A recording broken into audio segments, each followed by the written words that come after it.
Welcome to the Leadership School podcast. I'm your host, leadership and self-care coach, Kyla Kofer.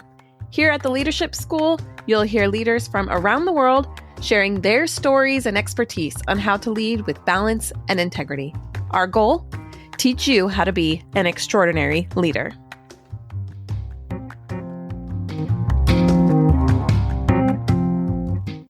Welcome back, leaders. Hope you're having a great day today. Thanks so much for joining us. So today we are talking again with Gilbert Collins. He's the Director of Global Health at Princeton University. And if you didn't have a chance yet to listen to last week's episode, make sure you go back and listen to part 1 of our conversation. It's full of amazing advice and wisdom from his experiences in his leadership roles, both as a director of the Peace Corps and now as the Director of Global Health at Princeton. So make sure you listen to episode 1, and thanks for joining us for part 2. I do want to transition here and talk briefly about your job at Princeton. So you've taken all of that experience in leadership and all of that, and now you're in Princeton working with global health. So when we started out, you kind of explained it, but let's go in depth a little bit more about that and what's your role there and what is Princeton doing in this area? Sure. So in my current capacity, I'm the Director of Global Health Programs at Princeton. So what does that mean? So I work with students and faculty and other researchers who are interested in research on global health. Now, global health is health both in the U.S. and around the world. It's not just international issues. It's also cross disciplines. So there are people, for example, in the social sciences interested in health. They're looking at health economics. They're looking at health policies, maybe insurance markets. They're looking at perhaps history of health or the anthropology of health. There are people who are in the natural sciences who are looking into biochemistry or who are looking into biomedical issues or who are examining ecological health or environmental health. There are people who may be looking at things like ancient Greece and health, right? Or health in the classical period. All different aspects. What I'm meaning to say is our work here at Princeton doesn't just support people in one area or another. Our program is not the pre-med student program at Princeton. That's a different office. We are here for any student or faculty or researcher who wants to get a more broad understanding of the underpinnings of health as they're applied in different disciplines. And so one aspect of that is I run essentially a minor, we call it at Princeton a certificate program in global health. And so if an undergrad student here wants to do that, there's a certain series of courses they would take. There is a summer project they would do of their choosing, and they'd write a thesis that touches on a health topic. Also for grad students, I also help direct that certificate program where, again, they get some coursework in politics of health and in epidemiology and more. We run events on campus. We fund research for faculty, students, and other researchers. And we also have a pretty vibrant internship program where we organize with different partners in the U.S. and around the world for Princeton students to take 8 to 10 week internships over the summer, fully funded by Princeton to do all kinds of different work. It could be biomedical research in a lab. It could be working with kids with HIV/AIDS. It could be research, say, to Aboriginal folks in the outback of Australia. Any wide range of things that people could do over the summer. We support that as well. Wow. So sounds like you're doing a lot of coordinating again. Definitely. Yeah. We have a team that works for me here that focus on various aspects of what I just said.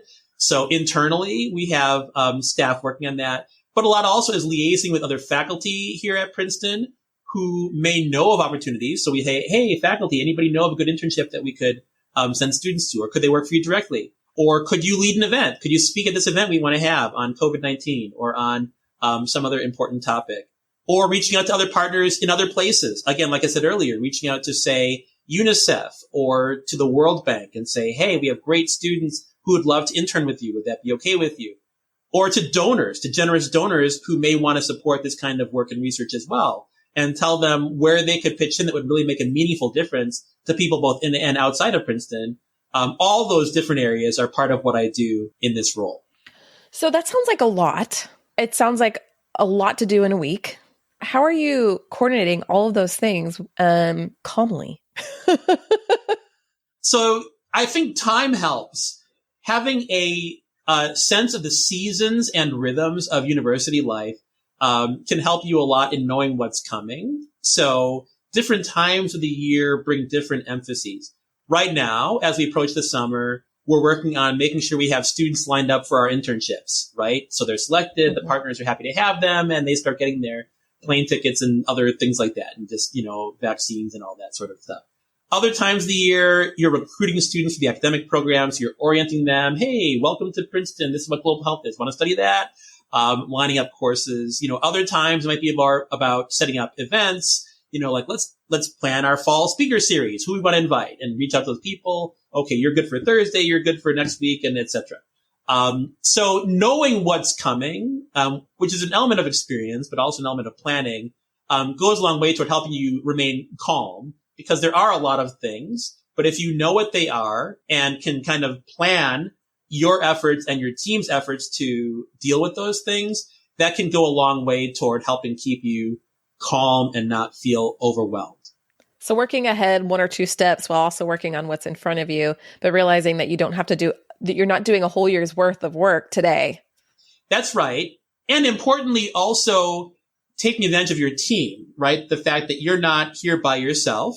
You have other people who are also supporting you. And if you've done well to recruit talented people, you can delegate much of this and empower them to take care of a lot of these things too. So then your time isn't just spent doing all these things. You might spend time making sure that the staff are handling them, but letting them run with it, letting them plan and implement a lot of these priorities that you have. It sounds like that goes back to that element of trust too that you were saying. You're trusting them to do the work. They're trusting you to lead the way. That's exactly right. I think that's a good way of putting it. If somebody was interested in one of these programs, what are some of the things that you guys offer that maybe one of my listeners that has never heard of that they might be interested in joining? Like the global health courses or programs that you teach, but I think you also have another program that you guys do, like some other things that you're involved in. Right. So I will answer that question in 2 ways. The global health work that I do with Princeton students, staff, and faculty is open to people in the Princeton community. So that is, say, the university community. So for enrolled students. So if someone's interested in doing one of our internships or are taking our courses, they do need to be enrolled at Princeton. So just apply to Princeton or go to Princeton's website, Google Global Health at Princeton, and you'll find a lot about what that involves. But for people who are not enrolled in Princeton, let me shift gears and actually tell you something completely different than what I've been talking about with global health at Princeton. So, and I'm going to actually rewind a lot, all the way back to college again, for me. So when I was an undergrad at college, still saying I wanted to help people in some way, I didn't really know what I would do for post-college education, right? I figured I might need to earn some kind of degree just for further qualification and just training in some area. And I thought maybe about law school, because that seems good. You want to help people and do some international work, law, yeah. Or maybe social work school, maybe. Again, my mother is a social worker. But when I was a junior in college, a career counselor at my college, introduced me to the idea of this program called the PPIA program. Now, PPIA stands for Public Policy and International Affairs. And that program is a nonprofit. They run things called Junior Summer Institutes at, I think now it's 6 different American colleges. And Princeton was one of those colleges. Right now, the others, I think, include University of Michigan, University of Minnesota, University of Cal Berkeley, Carnegie Mellon. Those, that's what it is now. Back then, it was some other schools. But University of Washington just signed on as well. So they're also an important partner there. So I applied for a summer program, again, my senior summer in college, and went to a 7-week-long boot camp about public policy. So the purpose of PPIA is to cultivate kind of the next generation of diverse public affairs and international affairs professionals by investing in their education, encouraging them to go to grad school, and also encouraging them ultimately to pursue careers in public policy. So although I was interested in policy, I really didn't know about a whole class of grad schools that were grad schools of public policy. So I came to Princeton that summer. That was my first time ever on the Princeton campus as a junior somewhere else, and did this, learned about stats, learned about economics, learned about policy analysis, and then also fell in love with the school here at Princeton. So ultimately I applied to and got into grad school at that same place I'd done the summer program at. So that's what led me here so many, many years ago. So fast forward to when I came back to Princeton, I actually came to direct that exact same program here at the university. So I was still involved again, but now instead of a student, I was the leader of it. And I was recruiting students from all over the country to come here to Princeton. So this many years later, Princeton still runs the same program, the summer boot camp program, for diverse students interested in pursuing careers and education in public policy. So yeah, it's a wonderful program. Students go on to incredible careers in public service after doing that summer program and after going to grad school oftentimes in public policy. So I'm really, really excited to continue supporting that. I'm actually on the board of directors for that nonprofit now as well. I no longer direct the summer program at Princeton, but I stay engaged with it through leadership on the board. For a couple of years, I was the board's treasurer. Not that anymore, but still stay engaged, providing direction to the nonprofit on that outreach. That's definitely something, if you have any listeners who happen to be juniors or approaching a junior year in college and might be interested in learning more about that, they can do that at ppiaprogram.org. So ppiaprogram.org. Awesome. We'll definitely put that link in the show notes. And here I am over here. I'm like, well, I have a kid. I never knew about this program, but I'm going to make sure he knows about it. And he's only 6. Yeah. Can't start him too early. We're going to start talking about it because that sounds amazing. That sounds amazing. So I started this podcast because I wanted to learn and grow in my leadership journey. And I have been so incredibly inspired by the guests and the conversations. And especially recently with this college tour, I've really learned so much. So once the interview ends, I actually keep the conversation going because I have found that sometimes the richest part of the conversation is when we feel like the interview's over and we can just kind of have a relaxed, more casual conversation. Also, if you've noticed, if you've been following this podcast for some time, I used to ask every guest 2 questions. What does integrity mean to them? And what does balance look like to them? Well, I haven't stopped asking those questions. We're just putting those over on our Patreon page. So go check it out at patreon.com/leadershipschool. And for $6.50 a month, you can support this podcast. It takes a lot to produce every single episode, and honestly, I could use a little bit of support. So anything that you're able to contribute would really mean a lot to me and would able to help me to continue to bring these high caliber guests in to have conversations on what does it look like to be an extraordinary leader and how do we practically do that. So those conversations are continuing over at patreon.com/leadershipschool, where I'm asking guests some extra questions, some bonus questions, and you'll get some bonus content over there. So be sure to go check it out. Thanks so much for your support. And thanks so much for subscribing, listening, and sharing this podcast. It really does mean a lot. And I'm so honored to show up here in your podcast feed. Okay, so I have 2 questions for you as I want to wrap up, and then and we'll just move on. But the first is, I'm looking behind you, and your desk is so very clean. And I noticed this last time we talked, and I am just really impressed by it because my brain can't really do that. And I remember working for an attorney, and no matter how hard I tried to keep my desk clean, it was never ever going to be clean. One of my previous guests mentioned to me that people in higher level positions, if you go into their offices, their desks are always clean because they have different priorities in how they manage their time and their spaces and all of that. And so I'm curious, all of these things that you have going on that you're directing and leading and managing, how are you keeping your desk so clean? And I think that this is actually valuable because I think it's saying something about where you're putting your energy. Sure. So what I would say is I think different people have different approaches to the question that you've asked. For me, organization is kind of a reflection on my personal state of mind, that the desk is not necessarily always as clean. If I have a whole lot of things going on, there can be things piling up here or there, but I don't personally feel at peace when that is the case, right? It may be that I've worked until 7:30, 8 at night, and I'm just not going to stay here to clean this up. I'm just going to go home. It's been a long day.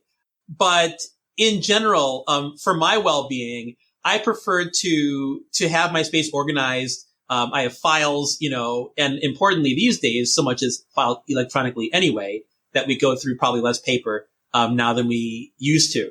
But for me, yeah, it's organizing my workspace and where I spend many hours is an important, just personal mental wellness thing that I do not like walking into a mess or feeling like the visual mess is reflective of some deeper, mess that's going around, internally work-wise or something like that.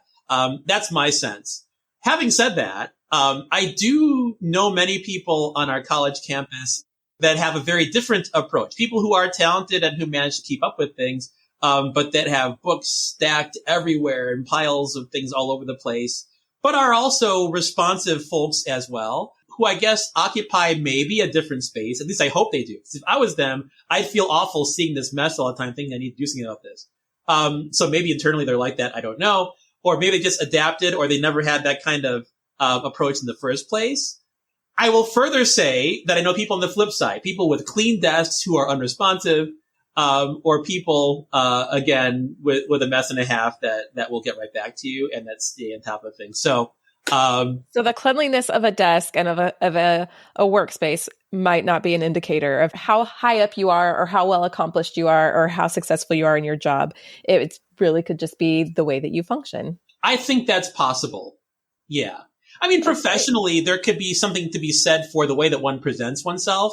So, for example, if I have, senior partners coming in my office, setting aside what I think about mess, I might not like them to come in and see a giant mess, right? Because just in terms of representation, I think that would look less professional.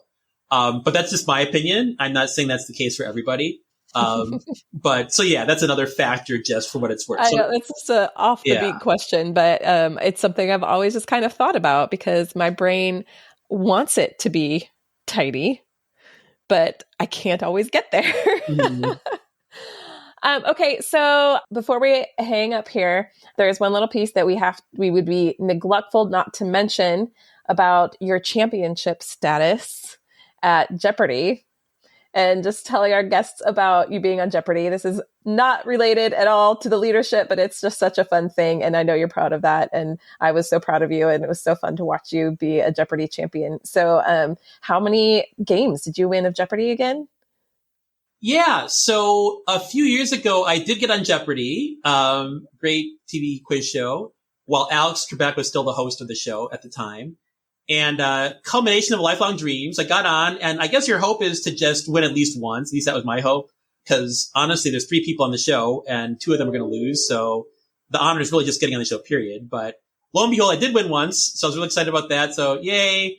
And then I won again and again and again and again. So I actually won 5 times altogether and won kind of a good chunk of money and was invited back to their Tournament of Champions, which I think maybe aired in 2019 or so.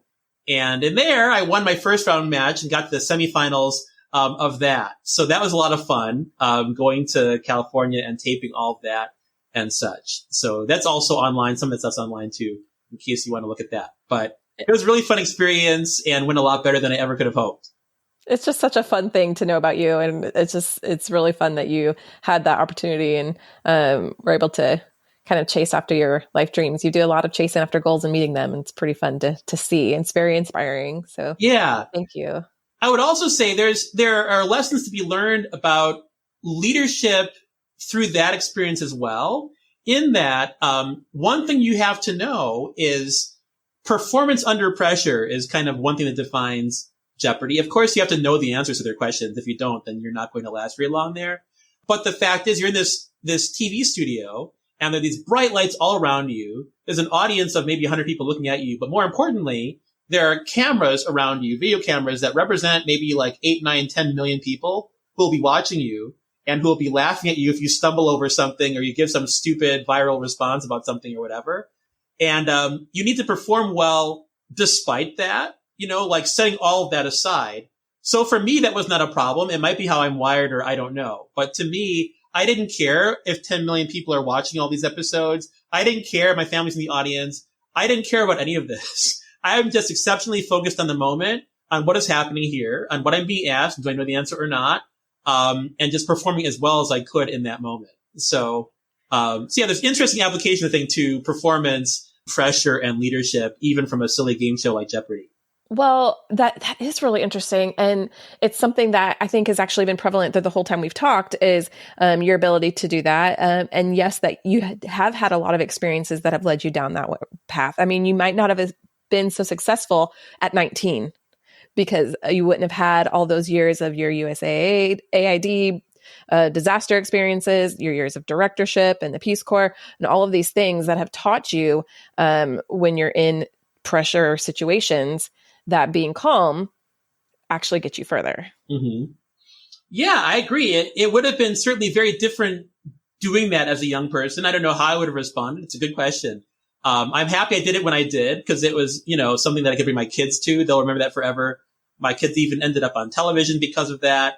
And we got enough money to build an expansion on our house to give the kids their separate bedrooms right before COVID lockdown started. So that renovation of our house ended right when the kids were going to be locked up for the next many months. So the timing, if there's going to be a pandemic, timing worked out all right for that because of Jeopardy. That's amazing. What an incredible story you have. And really, I'm just honored to be your friend and really appreciate you sharing all of that with me and our podcast. So thank you so much, Gilbert. Yeah. Thank you, Kala, for having me. It's been a pleasure. Yeah. Awesome. Hey, thank you so much for listening. If you've liked what you heard and you want some more tools and resources to help you on your journey, go check out kylakofer.com/free stuff.